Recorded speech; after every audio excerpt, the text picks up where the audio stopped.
হাসপাতালে আজ প্রচণ্ড ব্যস্ত ইন্দ্রাণী। একটা মর্মান্তিক পথ দুর্ঘটনার কবলে পড়া বাসের যাত্রীদের নিয়ে আসা হয়েছে রাঙ্গুন ইনস্টিটিউট অফ নিউরোলজিতে। নিউরোলজি সার্জারি বিভাগের সার্জন ডাক্তার ইন্দ্রাণী ব্যানার্জির আজ পরপর দুটি উটি গেছে। অপারেশন থিয়েটার থেকে বেরিয়ে নিজের কেবিনে সবেমাত্র একটু বিশ্রাম নিচ্ছে সে, হঠাৎ ইমার্জেন্সি থেকে জরুরি তলব।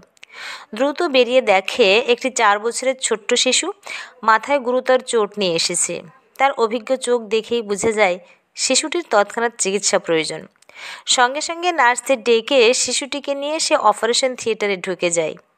কিছুক্ষণ পর ওটি থেকে বেরিয়ে উদ্বিগ্ন শিশুটির পরিবারের দিকে তাকিয়ে পাটা মাটিতে সেটে যায়। তার পুরো মূর্তির মতো স্থির হয়ে যায় সে। তার সামনে দাঁড়িয়ে আছে তার প্রাণের বন্ধু ঈশান। ঈশানের দিকে তাকিয়ে তার সমস্ত কথা হারিয়ে যায়। ততক্ষণে ঈশানের বাবা সৌমেনবাবু ও মা অপর্ণা দেবী দৌড়ে এসে জিজ্ঞাসা করেছেন, আমাদের দাদুভাই কেমন আছে ইন্দু? দাদুভাই বাঁচবে তো?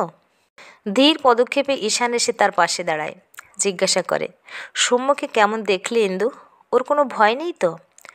কোনো কথা না বলে ইন্দ্রাণী মনে মনে ভাবে, শিশুটি তাহলে ঈশানের সন্তান সৌম্য? ঈশানের ছেলে হয়েছে? তবে পরক্ষণেই প্রফেশনাল ভঙ্গিতে বলে, মস্তিষ্কের চোট গুরুতর হলেও ভেতরে রক্তক্ষরণ হয়নি। এখন 48 ঘন্টা অবজারভেশনে রাখি, তারপর দেখি কি হয়। তা এত বাচ্চা ছেলের কীভাবে এত গভীর চোট লাগলো? ঈশানের মা অপর্ণা দেবী বলেন, দাদুভাই খুব চঞ্চল এবং ছটফটে। ঈশান হাসপাতালে ছিল, ওর বাবা ও আমি একটু বাজারে বেরিয়েছিলাম। দাদুভাই আয়া মাসির কাছে ছিল। মাসি সৌম্যকে একা ছেড়ে দিয়ে টিভিতে সিরিয়াল দেখছিল। তখনই দাদুভাই কিভাবে যেন সিঁড়ি থেকে গড়িয়ে পড়ে, প্রচণ্ড রক্তপাত হয়। মাসির ফোন পেয়ে আমরা দ্রুত বাড়ি ফিরে দাদুভাইকে এখানে নিয়ে আসি। আমরা বাড়িতে থাকলে হয়তো এমন হতো না। ঈশান তখন দু চোখ ভরে শুধু ইন্দুকে দেখতে থাকে। বিগত 6 বছরে একই চেহারা হয়েছে মেয়েটার। ফর্সা লম্বা এক মাথা লম্বা চুলের মেয়েটার আজ চুল পুরো ছোট করে ছাটা, চোখের সরু ফ্রেমের চশমা। সাদা শার্ট ও ব্লু জিন্স পরে থাকা ডাক্তার ইন্দ্রাণী ব্যানার্জিকে কোনো দূরগ্রহের প্রাণী মনে হচ্ছে, যাকে শুধু দূর থেকে দেখা যায়, ধরা ছোঁয়া যায় না। তাই শুকনো মুখে সে জিজ্ঞাসা করে, তুই কেমন আছিস ইন্দু? উত্তরে শুনতে পাই, ভালো। তা তুই কবে দিল্লি থেকে কলকাতায় এলি? তোর বউ সৌম্যের মা কই? তাকে তো দেখছি না।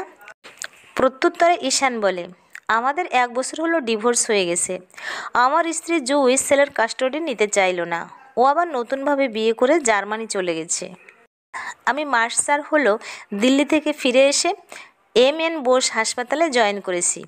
আচ্ছা, তার সৌম্য তো এখন খুবই বাচ্চা, ওকে সাবধানে রাখিস। আমি এখন আসি রে, খুব ক্লান্ত লাগছে। এখানে আমার টিম আছে, ওরা এবার সৌম্যকে দেখবে, কিছু চিন্তা করিস না। সৌম্য দ্রুত ঠিক হয়ে যাবে, বাই। বলেই লম্বা লম্বা পা ফেলে ইন্দ্রাণী চলে যায়। কোয়ার্টারে এসে সোজা বাথরুমে ঢুকে যায় সে। মাথার উপর শাওয়ার ছেড়ে দেয়, টুপটাপ বৃষ্টির ফোঁটা তার সমস্ত ক্লান্তিকে নিমেষে ধুয়ে দিতে চায়, কিন্তু পারে না। শাওয়ারের জলের ধারার সাথে তার চোখের জল মিলেমিশে একাকার হয়ে যায়। বাবার পুলিশের চাকরির সূত্র ধরে তারা যখন মেদিনীপুর শহরে আসে, সে তখন 7ম শ্রেণীর ছাত্রী। মেদিনীপুর শহরে এসে এখানকার শহীদ ক্ষুদিরাম উচ্চ বিদ্যালয়ে ভর্তি হয় ইন্দ্রাণী। 7ম শ্রেণীর ফার্স্ট বয় তখন ছিল এই স্কুলেরই অপর্ণা দিদিমণির ছেলে ঈশান দত্ত। সেই ঈশানের সঙ্গে ইন্দ্রাণীর প্রথম পরিচয়। কিছুদিন পর থেকে স্কুলের সব শিক্ষক শিক্ষিকারা জানতে পারেন নতুন ভর্তি হওয়া ছাত্রী ইন্দ্রাণী পড়াশোনায় অত্যন্ত মেধাবী। প্রতিদিন ক্লাসে ঈশানের সঙ্গে ইন্দ্রাণীর রীতিমতো টক্কর আরম্ভ হয়। 8ম শ্রেণীর বার্ষিক পরীক্ষায় প্রথম হয় সে, ঈশান দ্বিতীয়। এই কারণে প্রথম ঈশান তাকে একদম পছন্দ করত না। কিন্তু ঈশানের বাবা এই স্কুলেরই গণিতের শিক্ষক সৌমেনবাবু আবার নিজের ছেলের তুলনায় ইন্দ্রাণীকে বেশি ভালোবাসতেন। তাই ছুটির দিনে সে প্রায়ই অঙ্ক বুঝতে সৌমেন স্যারের বাড়িতে যেত। ঈশানদের বাড়িতে যাতায়াত করতে করতে ঈশানের সঙ্গে প্রগাঢ় বন্ধুত্ব হয়ে ওঠে তার। শত্রুতা রেষারেষি পরবর্তী ক্ষেত্রে গভীর বন্ধুত্বে পরিবর্তিত হয়।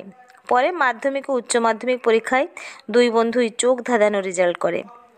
ছোট থেকেই 2 বন্ধুর লক্ষ্য ছিল ডাক্তার হওয়ার। সেই মতো সর্বভারতীয় নিট পরীক্ষায় দুর্দান্ত র্যাঙ্ক করে তারা MBBS পড়তে দিল্লির এইমসে ভর্তি হয়। ওখানে দুজনে হোস্টেলে থাকতে আরম্ভ করে। ডাক্তারি পড়তে পড়তে ঈশান প্রথমে দক্ষিণ ভারতীয় মেয়ে বিজয়লক্ষ্মীর প্রেমে পড়ে। বিজয়লক্ষ্মীর সব কথা তার বেস্ট ফ্রেন্ড ইন্দুকে বললে সে খুব রেগে গিয়ে বলে, ডাক্তারি পড়তে এসেছিস সেটাই ভালো করে পড়। এদিক ওদিক প্রেম করলেই বাড়িতে কাকু কাকিমাকে ফোন করে সব বলে দেব, আর পরীক্ষার রেজাল্ট খারাপ হলে তো আমার হাতে মার খাবি।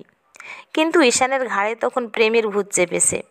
বিজয়লক্ষ্মীকে ছেড়ে কিছুদিন পর তাদের থেকে বছর দুয়েকের সিনিয়র দিদি অমৃতার প্রেমে পড়ে সে। এই নিয়ে ইন্দ্রাণীর সঙ্গে প্রায় প্রতিদিনই ঝগড়াঝাটি হয় তার। ইন্দ্রাণী বারবার বন্ধুকে এসব ঝামেলা থেকে দূরে থাকার জন্য সাবধান করে। এমবিবিএস পরীক্ষায় অত্যন্ত ভালো রেজাল্ট হয় ইন্দ্রাণীর। ওদিকে ঈশানের মাঝামাঝি রেজাল্ট হয়। বছর দুই পর সে এইমসে নিউরোলজি নিয়ে এমএস করার সুযোগ পায়। ওদিকে ঈশান চলে যায় চণ্ডীগড়ে। সেখান থেকে সে মেডিসিনে এমডি করে। চণ্ডীগড়ে থাকাকালীন ঈশানের টাইফয়েড হয়। অস্থির হয়ে সে বান্ধবী ইন্দ্রাণীকে ফোন করে। দিল্লি থেকে ইন্দ্রাণী দ্রুত চণ্ডীগড়ে ঈশানের কাছে পৌঁছে যায়। ওখানে অসুস্থ ঈশানের সেবা করতে করতে তার জ্বরতপ্ত কপালে জলপট্টি দিতে দিতে অনুভব করে ছোটবেলার বন্ধু ঈশান তার মনের গভীরে বাস করে। ছোট থেকে সবসময়ই ঈশানের সঙ্গে থাকতে থাকতে তাকে সে প্রবলভাবে ভালোবেসে ফেলেছে। ঈশানের প্রতি এক ধরনের মায়া, অন্ধ টান এবং ভালোবাসা মিশ্রিত অদ্ভুত এক স্নেহ তার। আর সেই কারণেই সুযোগ থাকা সত্ত্বেও সে কারোর প্রেমে পড়তে পারেনি। কিন্তু ঈশানের বন্ধুত্বপূর্ণ ব্যবহারের ফলে তাকে কখনো সে তার মনের কথা বলে উঠতে পারে না। সে বুঝতে পারে ঈশান তাকে শুধু বন্ধু হিসেবেই দেখে। তার প্রতি ঈশানের প্রেমের কোনো অনুভূতি নেই। তাই লজ্জায় এবং বন্ধুত্ব হারাবার ভয়ে ঈশানকে সে নিজের মনের কথা বলতে পারে না। চুপচাপ ঈশানের প্রেমের গল্পগুলো হজম করে চলে। বছর দুয়েক পর ইন্দ্রাণী কলকাতায় চলে এসে বাঙ্গুর ইনস্টিটিউট অফ নিউরোলজিতে যোগদান করে। কিন্তু দিল্লিতে লোহিয়া হাসপাতালে ভালো অফার পাওয়ায় ঈশান দিল্লিতেই রয়ে যায়। কিছুদিন পর একদিন ঈশান ফোন করে তাকে জানায় দিল্লিতে সে তার সহপাঠী ডাক্তার জুই আগরওয়ালকে রেজিস্ট্রি করে বিয়ে করে নিয়েছে। এই খবরে প্রচণ্ড ভেঙে পড়ে ইন্দু। সে ঈশানকে ফোন করে বলে, জীবনের এত বড় সিদ্ধান্ত নিলি, আমাকে বললি না পর্যন্ত। এই আমাদের বন্ধুত্ব? তোর বাবা মাকেও বললি না, হঠাৎ করে বিয়ে করে নিলি। তোর কাছে এটা আশা করিনি। এদিকে ছেলের বিয়ের খবর পেয়ে খুবই অসুস্থ হয়ে পড়েন অপর্ণা দেবী। অসুস্থ অপর্ণা দেবীকে নিজের কাছে এনে রাখে ইন্দু।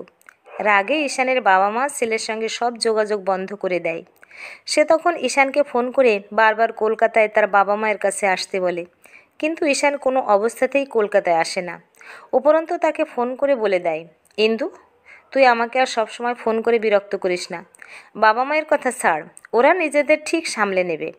বারবার তোর ফোন আসাতে জুই খুবই বিরক্ত হচ্ছে, আশা করি বুঝতে পারছিস। ঈশানের এই কথা শোনার পর খুবই আঘাত লাগে তার। ঈশানের বদলে যাওয়া রূপটা তাকে খুবই কষ্ট দেয়। তারপর থেকে সে ঈশানের সঙ্গে সমস্ত রকম যোগাযোগ সম্পূর্ণ বন্ধ করে দেয়। পরে বিদেশি ডিগ্রি অর্জনের জন্য অক্সফোর্ডে চলে যায়। সেখান থেকে 4 বছর বাদে দেশে ফিরে বর্তমানে সেই বাঙ্গুর হাসপাতালে নিউরোসার্জন হিসাবে যোগদান করে। নিজের কাজে অত্যন্ত ব্যস্ত হয়ে পড়ে। বাবা মা বিয়ের জন্য হাজারবার বললেও নিজের মনকে সে এ ব্যাপারে রাজি করতে পারেনি। মনের মধ্যে এখনও সব জায়গায় ঈশান রয়ে গেছে। আজ 6 বছর পর তার সঙ্গে হঠাৎ দেখা হয়ে গেল। অনেকদিন পর ইন্দুকে দেখে ঈশানও ফিরে যায় পুরনো দিনে। ইন্দুকে সে অত্যন্ত স্নেহ করত, ভালোবাসত, কিন্তু বন্ধুর বেশি কখনো ভাবেনি। হয়তো প্রেম কি তাই সে জানতো না। বিভিন্ন মেয়ের পিছনে ঘুরে বেড়ানোটাই তার নেশা ছিল। সেই জন্য একে একে তার জীবনে বিজয়লক্ষ্মী, অমৃতা, রাগিনী, শালু সবাই এসেছে গেছে। একসঙ্গে সিনেমায় যাওয়া, ঘুরতে যাওয়া, রেস্টুরেন্টে খেতে যাওয়া, ডিস্কোতে গিয়ে সারা রাত নাচ গান করা, নাইট পার্টি, এগুলো যে জীবন নয় তা জুইকে বিয়ে করার পর জানতে পেরেছে সে। জুইকে বিয়ে করার সিদ্ধান্তটা দুজনেরই হঠকারী সিদ্ধান্ত ছিল। সংসার করতে গিয়ে বুঝতে পারে তারা দুজনেই সংসার বিষয়ে কত অনভিজ্ঞ। বছর 4 সংসার করার পর অশান্তি চরমে ওঠে। ততদিনে সৌম্য চলে এসেছে তাদের মাঝে। অবশেষে দুজনেই মিউচুয়াল ডিভোর্স নিয়ে নেয়। সৌম্যকে সাথে নিয়ে কলকাতায় ফিরে আসে ঈশান। তার জীবনের টালমাটাল সময়ে প্রতি পদক্ষেপে সে ইন্দুর অভাব অনুভব করেছে। প্রতি পদে তার মনে পড়েছে যে কোনো খারাপ পরিস্থিতিতে ইন্দুর পাশে দাঁড়ানো, তার যত্ন সেবার কথা।